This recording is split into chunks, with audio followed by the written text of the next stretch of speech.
Hello, ladies and gentlemen. Good morning, good afternoon, or good night, or whatever ungodly hour you find yourself listening. We are the Bards Against Humanity, here to strum your loot and absolutely wreck your ear holes. So prepare for a podcast that'll hit harder than a nat one in bed, because we're coming in your ears. Are you proud of me, Leo? I didn't fuck up the intro this time. I'm super proud. Like a big mama bear. Or a papa bear. Nah, mama bear. Mama bear is most proud. That's your new nickname. My new nickname? Yep. That's right. Obviously, I'm here. Leo, hello. Dan is, of course, always here. Hi. And, of course, we're talking monk, which means we have Kane. How's it going? Most chill Today, we are going to... show person I think we've ever had. Just, how's it going? I know. We're looking for more energy. Drink that coffee. Skull it. I'm trying. It has to brew, okay? Do you want me to cut this mid podcast and absolutely shit myself? No. All I'm saying is that you inhale the coffee grinds and then pour the boiling water so the coffee is made in you. That's efficiency. It's efficiency, but... Disclaimer, we'll have to put that out there. Do not do that at home. Oh yeah, no, obviously don't do that. Yeah, that's fair. Yeah, no, that's so wrong and for so many reasons. So technically, you'd get rid of the boiling part and you just do regular water. You can do that. No, eating coffee granules is surely poor for you. Don't do any of it. All of those steps that I said there, do none of it. Remember to like and subscribe, people, to figure out other tips of things not to do at home. And if you want movie recommendations as well, we talk a lot about movies. Ooh, which one will be today's episode? Hope Josh has done his homework. He better have. What we're actually going to be talking about in this video will be the two of the subclasses for the monk. That's going to be Warrior of Mercy and Warrior of Shadow for the new 2024 rulings. Kane, do you have a favorite between those two? Between the two of them, I'd say Mercy over Shadow. Interesting. I thought you would have been more of a just because you like Shadow guy. Overwatch. No. Definitely Mercy. That could just be me thinking that because you've played a Way of the Shadow Monk before, that I've just kind of me just making assumptions of like, oh yeah, he really likes the Shadow Monk. I just really like Monk. That's super fair. So, in your eyes, the 2014 Way of the Mercy, which is what it used to be called in 2014, didn't need to change whatsoever? Not really, no. Well, don't worry. That's exactly what they did do. And ladies and gentlemen, before we do get into it, I do suppose we will have to tell you that, of course, we're not going to spend 40 minutes talking about a subclass that has not changed. We will try and limit ourselves. Yeah, well, no, I'm thinking that we just simply kind of go through the 2024 and we'll just say what's changed and what hasn't, instead of, because normally we obviously compare the two for nuances and subtleties, which, I mean, they just don't they're not really there. So yeah, Kane, do you want to kick us off in describing the Warrior of Mercy?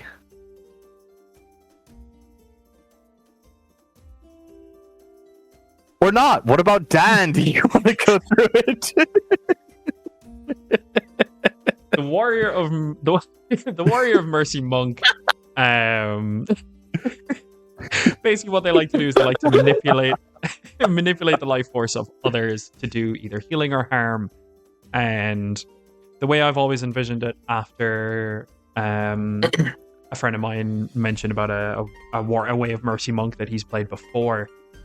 He played him like a plague doctor, and it really does fit. Just a really handsy plague doctor. Whether or not they want to kill their enemies quickly, heal up their allies, they basically like to present themselves like harbingers of death and life, of course, because they can't do healing too. Nice. Kane, obviously there was a loud silence after I originally introed you in. Do you think that's accurate? I was taking a sip of coffee.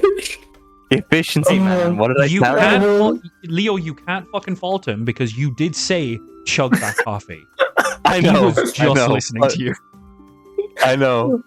It was just such a long silence. You've done very well to hide the little, that bit. Yeah. I'm not going to shove the microphone in my mouth while I do it. I know. That's for our ASMR channel we've yet to set up. Yeah. You're welcome for that. Teehee, did I give away a secret? So I'll go through one of the first changes of Warrior of Mercy.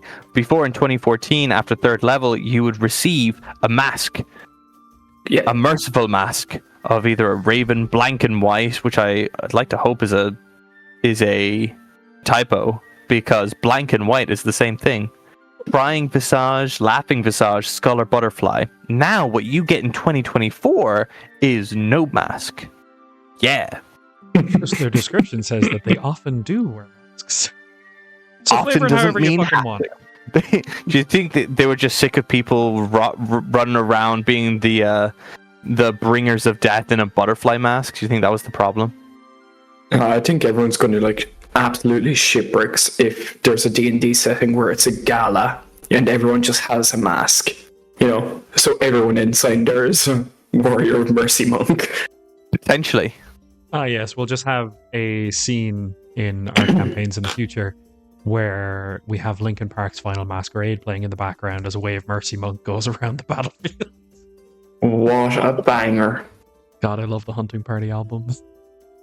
Anyway, Leo or Kane, whoever wants to pick, bring us into the first level 3 ability for Warrior of Mercy. You know what? Kane's drinking coffee, so I'll take this one.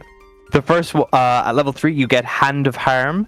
Once per turn, when you hit a creature with an unarmed strike and deal damage, you can expend a focus point to deal extra necrotic damage equal to 1 roll of your martial arts die plus your wisdom. Extra damage is always good. Free good is free good is free good. Watch out for those hats. That'll say free good is free good.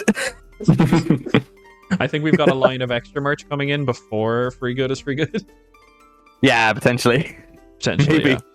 Yeah. Look out for the surfer tee where it says wet and wonderful. Yeah, but I'll say pretty good. Free damage is free damage. Yay. Sad that it's only once per turn, but I understand for balance reasons why. It's still pretty good that it's once per turn. Oh yeah. Instead of good. Granted, you still have to spend like focus points. But meh, I'm okay with that. As I said last episode, I'm still probably going to keep calling them key for quite some time. It's going to take a while to get used to the whole focus point thing. But where's the lock for your key? All right. After that, Hands of Healing came. So with Hands of Healing, as a magic action, you can expend 1 focus point to touch a creature and restore a number of hit points equal to a roll of your martial arts die, plus your wisdom modifier. And when you use your flurry of blows, you can replace 1 of the unarmed strikes with the use of this feature without expending a focus point for the healing. So, free healing. That's super good. That's just top quality. You want to hit shit till it dies, or you want to hit shit till it heals? Like a battlefield medic, really, is what what you could really get with it. Because monks, as they progress to the levels, they get insane movement speed, just without taking any feats or any items or anything. So you can just run around the battlefield, just going and punch straight to the face. You've healed for 12. Punch straight to the face. You've healed for slightly less than 12. I love how you're making it so that this subclass could be like Hackshaw Rage. Oh, I don't do no damage, sir. Punch, punch, punch. You're healed. Yeah, you can do it exactly like Hacksaw Ridge. Oh, that's amazing. Just imagine a battlefield medic running around the place, just absolutely kicking people and just screaming Roadhouse, and suddenly they're back up from unconsciousness. No, it's good. It's good. I like it. The fact that you can replace it with the unarmed strikes really makes it quite attractive. You know what I mean? Yeah, I like it. I like it. Dan, what's the last thing you get at level 3? At level 3, which I don't believe you got in the original Way of Mercy, you get proficiency in insight and medicine skills and proficiency with the herbal wisdom. So free skill proficiencies and proficiency with one of the toolkits is always nice. You sure did get this in 2014. It was attached with your mask. Yeah. When I was making my notes, I was paying attention to the masks and below. Hey, I saw butterfly and I just lost it. I'm a bad DM. So I got it. Yeah. You just rule of cool it instead of, raw. I respect it. Yeah. So excuse me, it's the same as before, except it's now under level 3 and not just hidden away at the top. Which is I'm gonna blame it on Wizards of the Coast. Not my own ability to read. You really can't tell I'm a Yu-Gi-Oh player, can't you? Because we don't read. From the anime, come on, you never watched the anime? No, it's a meme in in like Yu-Gi-Oh tournament play and just in play in general that Yu-Gi-Oh players don't read the card because they're like, why could you do that when this shit's up there? It's like, because if you read the card, it explains the card. Oh no, right? I remember Killian had his Insector deck. Is that what it was? Oh, Insector. And it was just, I remember I hadn't played Yu-Gi-Oh. I hadn't played Yu-Gi-Oh against a real person in like years. And he's just like, here's the deck. And I'm like, okay, I understand the general rules. And he's like, and then this pops and it does this, and then this pops and it does this, and then this pops and does this. And it was like, surely I should read something at this stage. Like, this is getting ridiculous. This is getting out of hand. You've special summoned about 4 times, and it's the first turn. Like, surely. And he was like, I just got a lucky hand. And I'm like, what the fuck? What am I watching? And it's like, I'm like, what just happened? I lost against that Insector deck many, many times because I remember Insector back in the day was just combo heavy. Hornet popped absolutely everything you controlled, and it was ridiculous. But yeah, jumping straight back into Yu-Gi-Oh! After not playing against real people in quite some time, against a combo heavy deck, Killian doesn't understand the concept of mercy, which really links into what we were talking about. It's just, it's a very wide-winded tangent. Are you trying to pull it back? That's such an interesting route to go down. And you know what? It was over 6 years ago, which brings us on to our level 6 ability, Physician's Touch. Oh, the connections are coming out now, boy. Where your Hand of Harm and Hand of Healing improve. Where the Hand of Harm, when you use it on a creature, you also give that creature the poisoned condition until the end of your next turn. And for Hand of Healing, when you use it, you can also end one of the following conditions on a creature you heal, being blinded, deafened, paralyzed, poisoned, or stunned. That's a straight up which is pretty damn good. That's good. That's really good. For those of you that may not be familiar, the poison condition gives you disadvantage on attack rolls while you have the condition. I think is it just attack rolls or is it ability checks as well? You're the DM. I'd ask you. I always have to re-reference. I always have to re-reference conditions. Though these conditions, I don't feel like they come up super often. Like I don't remember the last time I've been stunned. Poisoned, yes. Paralyzed is a wild one. But in saying that, the fact that you're going to be running around using Hand of Heal and punching people in the face for heals anyway, realistically, like that's going to continue to be handy. So to have this ability anyway, super handy. I quite like it. It's a very good level 6 progression. It's a good progression. It makes sense. I'm here for it. It is indeed very, very good progression and fits in really, really well with the theme of the class. I may take us into level 11, and then Kane can finish us off with the subclasses capstone afterwards. Level 11, you get what's called Flurry of Healing and Harm. So essentially, when you use Flurry of Blows, you can replace each of the unarmed strikes with the use of Hand of Healing without expending focus points for that healing. And when you make an unarmed strike with Flurry of Blows and deal damage, you can use Hand of Harm with that strike without expending a focus point for Hand of Harm. You can still only use Hand of Harm once per turn. You can use these benefits a total number of times equal to your Wisdom modifier, minimum of once, and you regain all expended uses when you finish a long rest. This is this is the second change of the Mercy subclass, and that's in 2014 that it was you could do it as much as you wanted, but now it's limited to your Wisdom modifier. I don't see why they needed to, because it's a level 11 feature. I mean, you don't necessarily need to minimize it all that much. I don't see the point of doing that. I don't understand this nerf. It's a very cool ability. it's it's a very interesting ability. It's not a broken ability.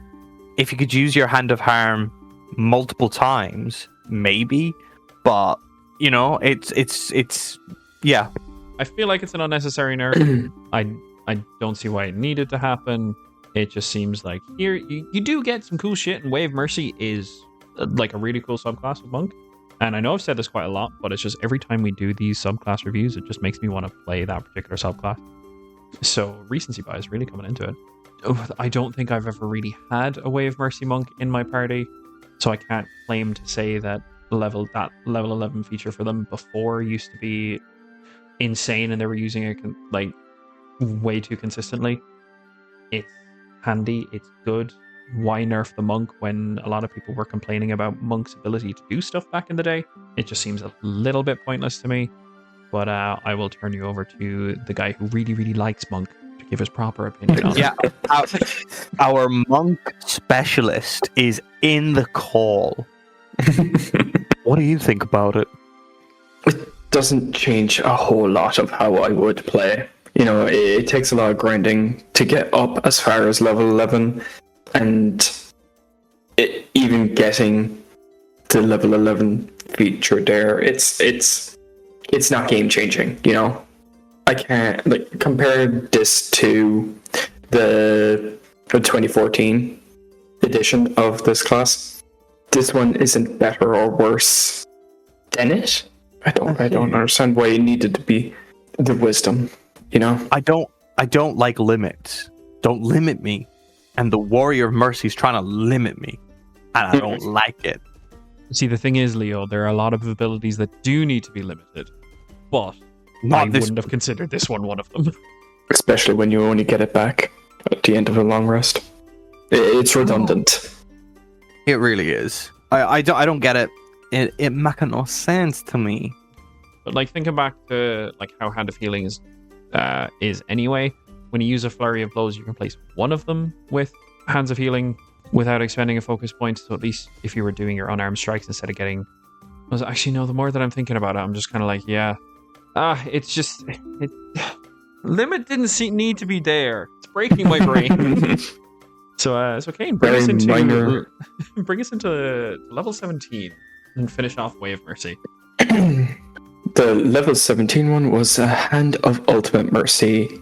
Your mastery of life energy opens the door to the Ultimate Mercy. As a magic action, you can touch a corpse of a creature that died within the past 24 hours and expend 5 key points. Thank you. The creature then returns to life with the number of hit points equal to 4d10 plus Wisdom modifier. If the creature died with any of the following conditions, the creature revives with the conditions removed. Those conditions being blinded, deafened, paralyzed, poisoned, and stunned.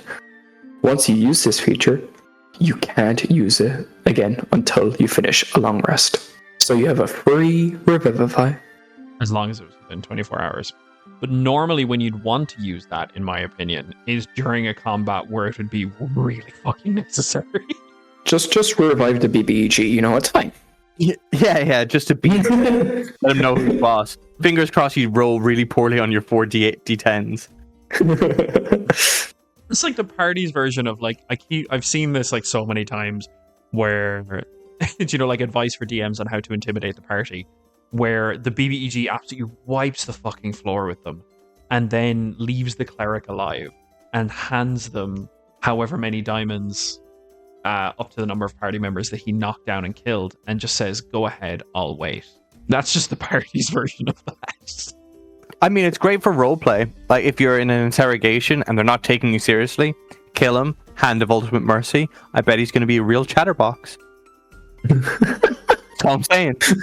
Maybe I've taken it to a really dark place really quickly. But hey, I just see the roleplay potential. I also see the roleplay potential, and I hadn't even considered, it's like, I'm going to kill you. It's like, no, you won't. You need my answers. It kills them, revives them. Do you believe me now?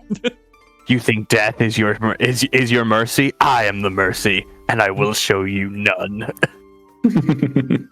Why is it when you said I am the Mercy, it just gave me flashbacks to, do you know the really bad Fantastic Four film that came out a couple of years ago?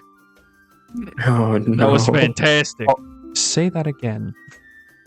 And then it cuts to the Fantastic Four logo. What are we? Some kind of Suicide Squad? But instead of the monk warrior of mercy, it'll just be Mercy from Overwatch. Oh no.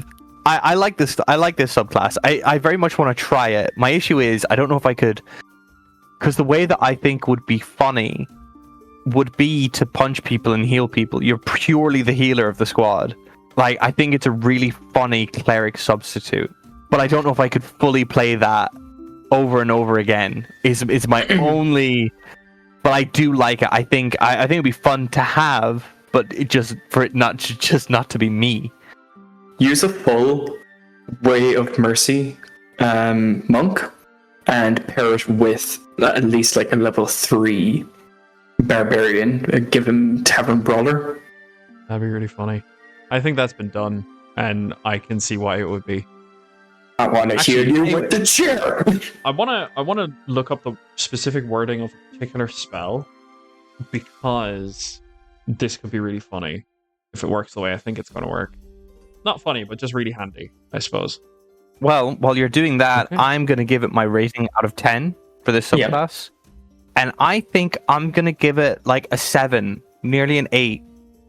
It's not necessarily my style of play, but if someone turned around to me, like you, Kane, and was like, this is my favorite subclass, I get it. I'm there. It's just not to my personal preference of playing the game, if that makes sense.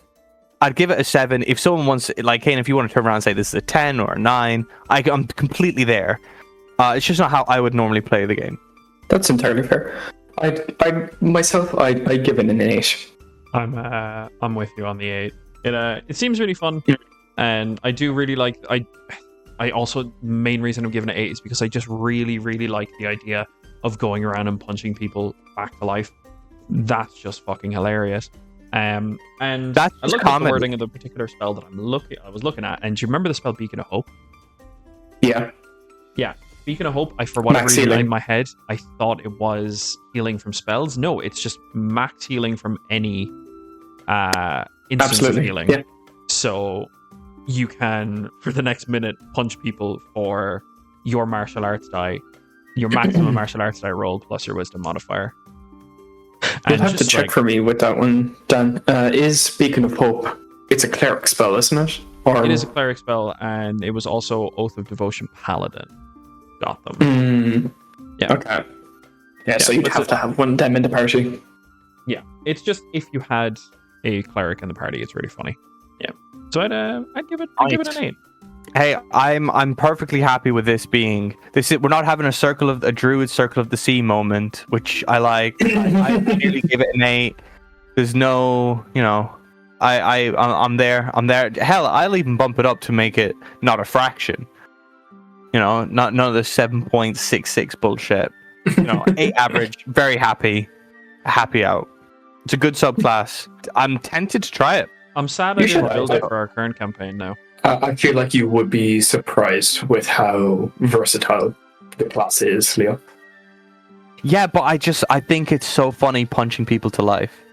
I want to do that. I build it in my head for it to do that as efficiently as possible. And then it'd be like, well, all I'm doing is punching people. And then what happens if I actually roll a decent initiative? Do you know what I mean? You would have a decent initiative anyway because your dex is for armor and, Do you not remember- and your wisdom. Do you not remember when I had a character, he had fucking advantage on initiative, and I would still, like, if I was lucky, be middle of the pack. Initiative +5. Oh yeah, you're last to go, Leo. Like, how? It's just because you rarely roll above a 10. It's so unfortunate for you. But if I was Warrior of Mercy Monk, that would be to my advantage. Oh no, you're down. Pow pow pow. Which is just funny. Like, that's just comedy. That's objectively funny. Also, now if you take alert, you can just swap with someone. It's okay, Leo. I'll build a really, really initiative heavy build, and if you take alert, I'll swap. Thank Thanks, Dan. Yeah, Appreciate your rolls it. Your rolls are absolutely cursed. If you want to know how to lift Leo's initiative roll and dice roll curses, you can subscribe to the Bards Against Humanity on all platforms: TikTok, YouTube, Instagram, and the like. And you, with your power, like us as kids, giving Goku our help for his spirit bombs, you too can help Leo alleviate his curse. Subscribe to the Bards Against Humanity. Yeah, one like is what am I just like the guy on the am I the kid on the Trokro box? I like will remember you. One like equals 1 plus 1 to his dice result. I will remember you. Don't make me make that a short. I'll fucking do it.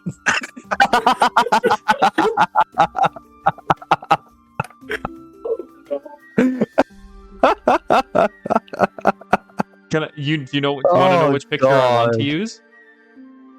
What picture is that? You know it because it's hanging up and you're sitting. Oh no! Oh, guys, my mom did really right. Okay, I'll tell the story of it since you brought it up. So my mom loves painting, and she wants to paint a picture of one of her kids vis-a-vis me, and she chose this picture that is set in we're like winter, but we're out on a walk. But of course it's winter, so I'm cold. So my face is white, very white, and it's really well done. That's her problem. It's the success of the depiction of the picture. But then another one of our friends, Xander, turned around and called it. What was the term? Dan, can you remember the term he used? I can't remember the term, but I don't know if it's something that should be mentioned. Oh yes. He said a slur. He was mean. But yeah.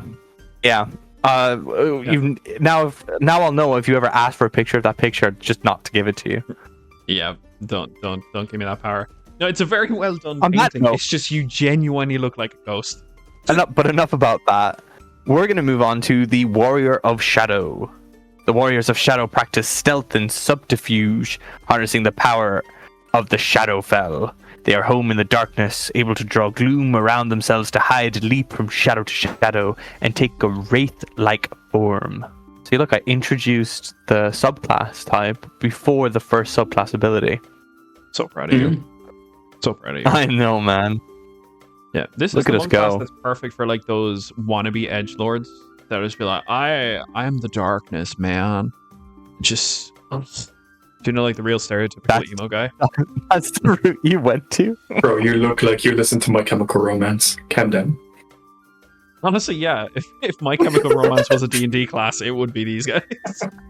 All right. So at level 3, you get Shadow Arts. You've learned to draw on the power of the Shadowfell, gaining the following benefits. First, you get Darkness. You can expend 1 focus point, Dan, to cast Focus point to cast the Darkness spell without spell components.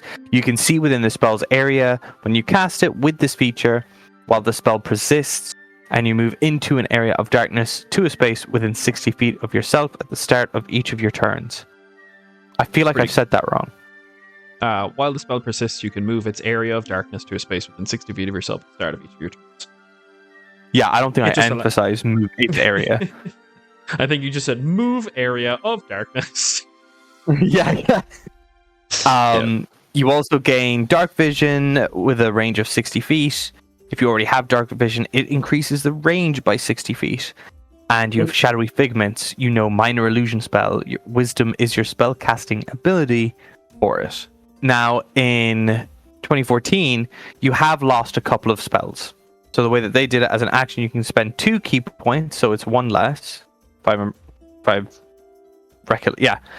To cast Darkness, Dark Vision, Pass Without a Trace, or Silence without the material components, and of course Minor Illusion. Now, so you don't have, what is it? But I'll say you'll have the Dark Vision, you'll have the Darkness, and the Minor Illusion. You just lose Pass Without a Trace and Silence. I would call that a nerf. Pass Without a Trace and Silence are incredibly useful spells when you have access to them. And just being able to spend 2 key points as an action to be able to silence a field of enemies is great. You guys can attest, especially because you have played heavy spellcasting parties. You've gone against like spellcasting enemies quite a lot, so silence has proved quite effective when you've had access to it. And it just seemed like the way of Shadow with this starting ability has kind of lost some of that like shadowy darkness and silence vibe. I'm not too bothered yet. It is a nerf, but I'm curious because there are other changes that they've made as well. I'm curious to see how they interact with it as well. Like, does the nerf continue, or is it just here to make the subclass flesh out a bit more? Like we mentioned with Mercy, it was like this ability isn't, is thematically perfect. It may not be a super 10 out of 10 ability, but it's thematically perfect. Like, are we going to get more of that? Do they want to veer away from maybe being more too roguelike with that sort of too ninja? You're not Wraith-like, you're too ninja. I don't know. Kane, what do you think? This right here, this is exactly why fucking sorcerers are broken. Go on. The silent spell for a fucking sorcerer just means absolutely nothing. True, yeah. But you just subtle spell the incant. You don't have to speak the verbal and or is it verbal semantic components it gets rid of? Verbal. Just verbal. Right. Both. Yeah. It's both. Sorry, for subtle cells. Sorry. I'm losing. Yeah. Don't worry. Yeah, I'll hide the corner. Yeah. So that completely negates silence. Silence doesn't mean shit against a sorcerer. It definitely does not. But we're not talking about sorcerer at the moment. We're talking about monk. What's your opinion on the shadow arts changes? And the lack of silence, in fact. That's why I'm pleased. Lack of silence. Okay. It's not too bad having pass without a trace. It's pass without a trace is very situational. I mainly use it for traveling. It's not something I can see myself actually using in stealth. If I'm rogue, I probably have. If not rogue, if I'm monk, I probably have good stealth anyway, because I have good dex. Isn't it? Yeah, dex. I don't think there was any point in removing pass without a trace, because who's gonna fucking turn down +10 to stealth, especially when you're trying to be sneaky? What actually? Where can you see that being useful in this subclass itself? Pass without a trace. I mean, where does that benefit this subclass? I agree. And there's also another thing that I think we've forgotten, because I had a quick look at the darkness spell, being like, could you move it before? Which you can't. Can't move it naturally. Secondly, you also normally can't see through it. No, you can't see through magical darkness.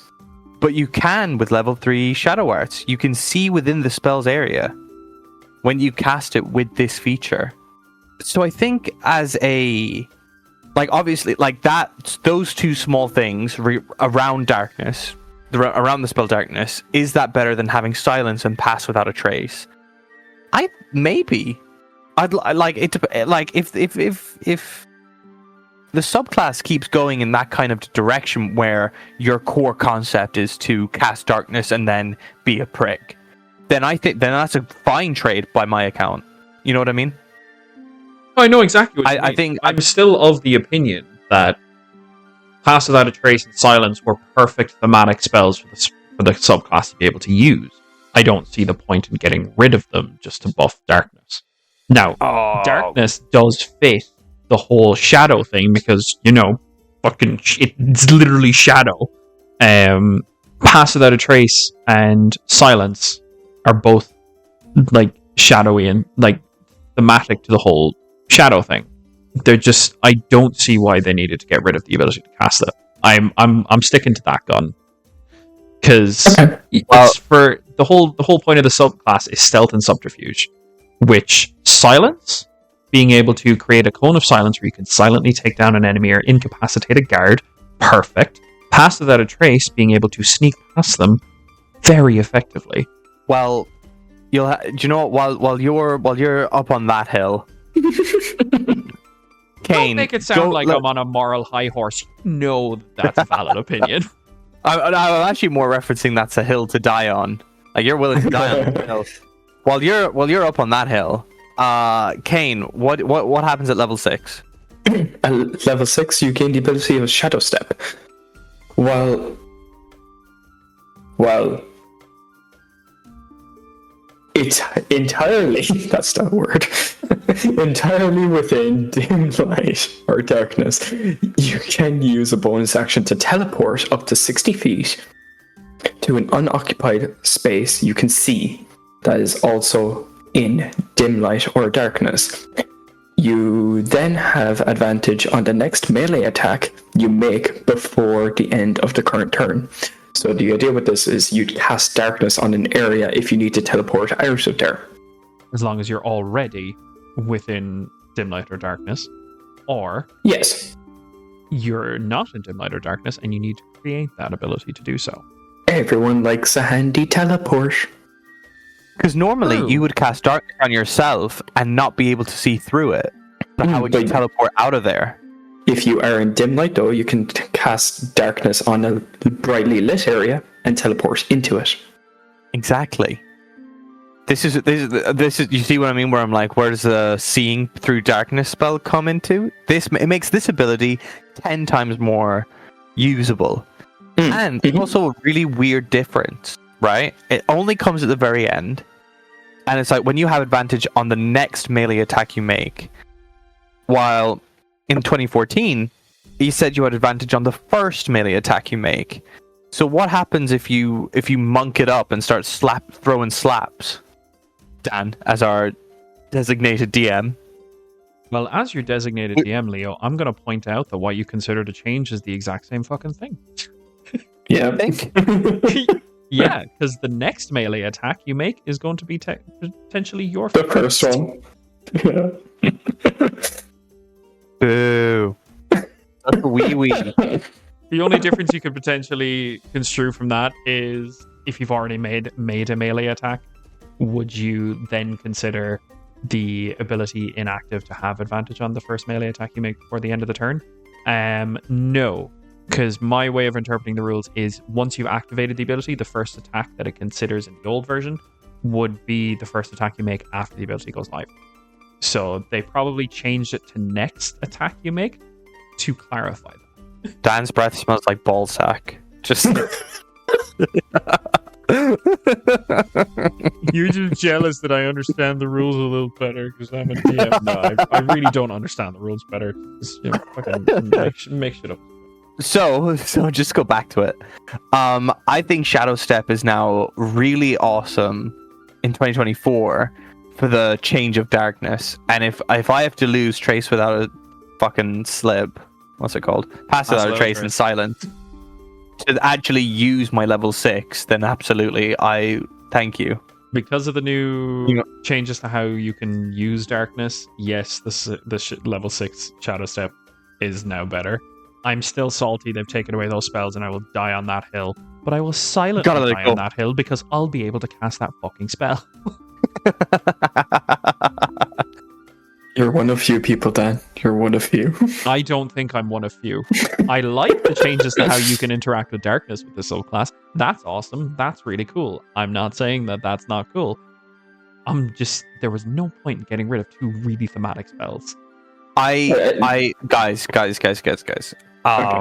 Dan, I want you to go through level 11 thing, and then we'll talk again. Okay. Okay, so improved Shadow Step is like level 6, but better.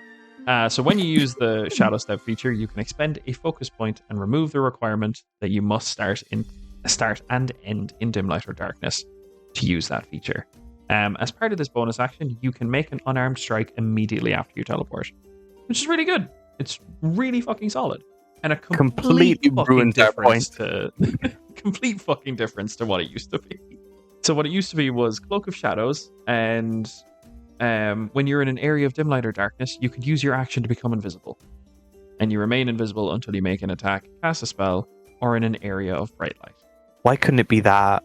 We did so much on like, oh, it makes sense now. You know, the darkness thing for the shadow step, and then they just fucked my mouth. See, I'm all for the change to the level 11 ability. Well, of course you are. Puts a nice little castle on top of your hill, doesn't it, asshole? Yeah. And do you want to know why? You got a drawbridge, you got a moat. It's a bougie castle. Yeah, I'm making a fucking fortress, and I'm about to explain the walls to you. I don't think you need to. It's pretty obvious. I'm actually quite upset. What, you're upset? Go you ahead, understand my point of explain view? your walls. No, fuck your point of view. Fuck your point of view. Firstly, right?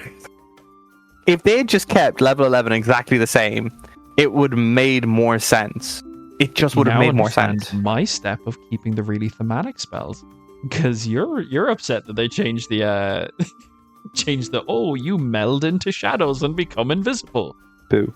But the old one, it used up your whole action to become invisible, only if you remained in dim light or darkness. You couldn't see through your old darkness, even though now if you were able to if that feature was still the same, you'd be able to see through your cast of darkness now.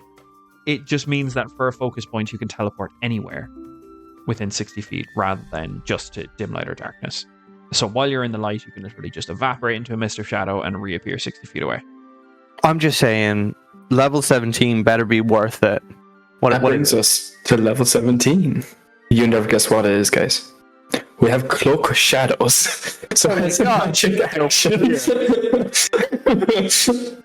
a magic action, you can entirely within dim light or darkness, you can expend 3 focus points, key points, to shroud yourself with shadows for 1 minute until you have the incapacitated condition or until you end your turn in bright light. While shrouded by these shadows, you gain the following benefits. Invisibility. You have the invisible condition. Partially incorporeal. You can move through occupied spaces as if they were difficult terrain. If you end your turn in such a space, you are shunted to the last unoccupied space you were in. Shadow Flurry. You can use your flurry of blows without expending any key or focus points. This is a capstone ability. Hooray! Yeah, it is. Yeah, it is. Now, before we start glazing it, which I know we will, Kane, before you think you're finished, what did it used to be? I don't have that page open. Oh, right. I'll So back in 2014, you can exploit a creature's momentary distraction when it is hit by an attack. Whenever a creature within 5 feet of you is hit by an attack made by a creature other than you, you can use your reaction to make a melee attack against that creature. That's fine. This is super cool. It's so shit. For a 17th level ability, that's so shit. I think that's why exactly I hated the Way of the Shadow back in 2014. It just makes it with Shadow Soul Sorcerer, and you were so much better. You didn't ever have to get to 17th level. Yeah.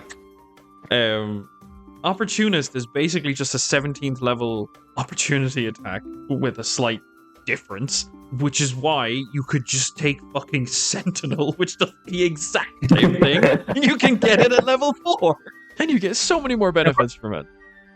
It's great. It's slightly different from Sentinel, but it's not a capstone ability. No, and makes no sense for the subclass. Now, Cloak of Shadows. I want to hear your opinion about this, Dan, as our designated DM, because I immediately thought of one thing that slightly contradicts itself, and I want to hear your opinion on it. Right? I'm invisible.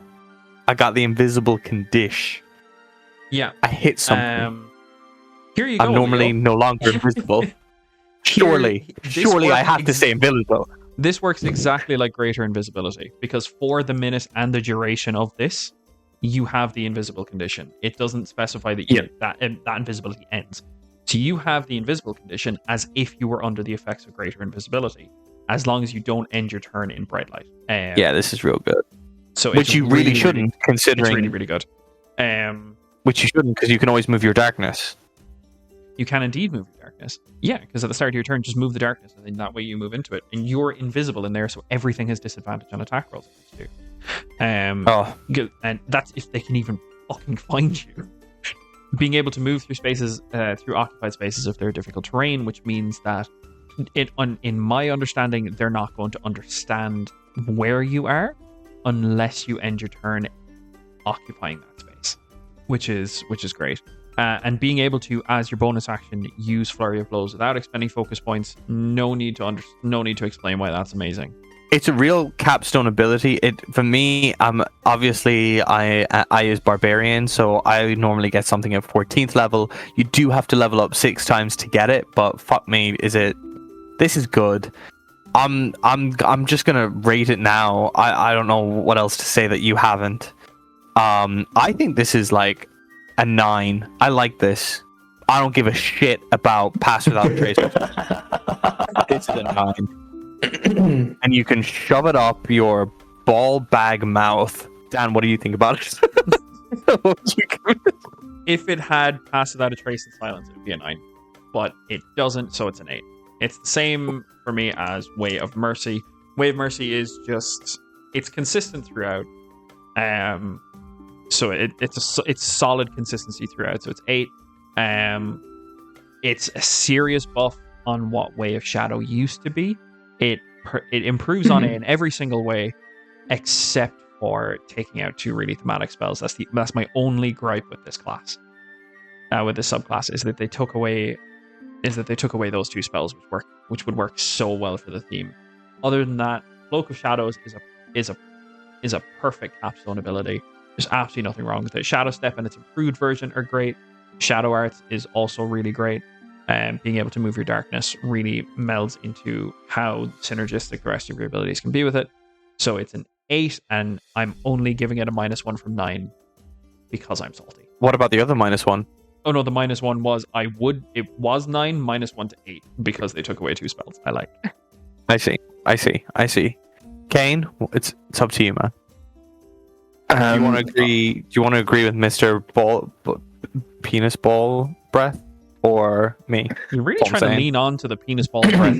Fucking. You're usually a lot more creative with your insults. I think you're just tired. No. I'm trying to make a theme. This is every episode should have a theme. This is yours. Ball bag mouth can apparently. Yeah, no, maybe I'm just tired. Sorry, Kane. Okay. Go for it. I'm actually gonna do the opposite. I'm gonna give it a 10. Ooh, yeah. This is the first reason 10 we've behind ever had. it is the reason behind it is more. I get why they're taking away the spells. They want to make it more monk. Like, you're not a spellcaster. You're not anything like this. Generally, you shouldn't be using spells as a monk. You should just be hitting stuff with your fists, doing monk shit, shady shit. It fits the subclass. It's down to a T. It has incredible buffs. Everything has been laid out perfectly, in my opinion. This subclass is a 10 out of 10. That is the first 10 that has been given out. Dan. Feel honored. Hey, Dan, guess what the average... Guess what that average means? It's a 9. Your -1 did mish. It did. It brought down the average. Not by enough. No, great subclass. I'm actually really interested in Monk. I never normally looked at Monk as a class that I would engage with, but I'm tell you what, it's really good. I'm really engaging with it. I'm excited for so when we go through the other subclasses to see if it's just going to be a really hard decision or if we're going to have an absolute stinker like the Druids of the Sea bullshit. Does the Monk have one of those? Gotta throw it in. No. I think you're hating on Druids too much. No, it's just Circle of the Sea, really. Yeah. It's perfectly reasonable to hate on Circle of the Sea. My homies hate Circle of the Sea. Circle of the Sea just sucks. Should give it a chance. Does that, dear listeners, bring us to the end of another session? Question mark? I think it does. And you'll be back with us for the next episode of Monk as we finish off those subclasses. At least something's getting finished off. Don't steal my line, asshole. That's right, it's the end of another session, no question mark required, where the dice are hard, the jokes are harder, and our standards are at an all-time low. If you enjoyed this chaos, be sure to follow and subscribe on Instagram, YouTube, TikTok. If not, at least we finished, even if you didn't. Goodbye. So long, motherfuckers.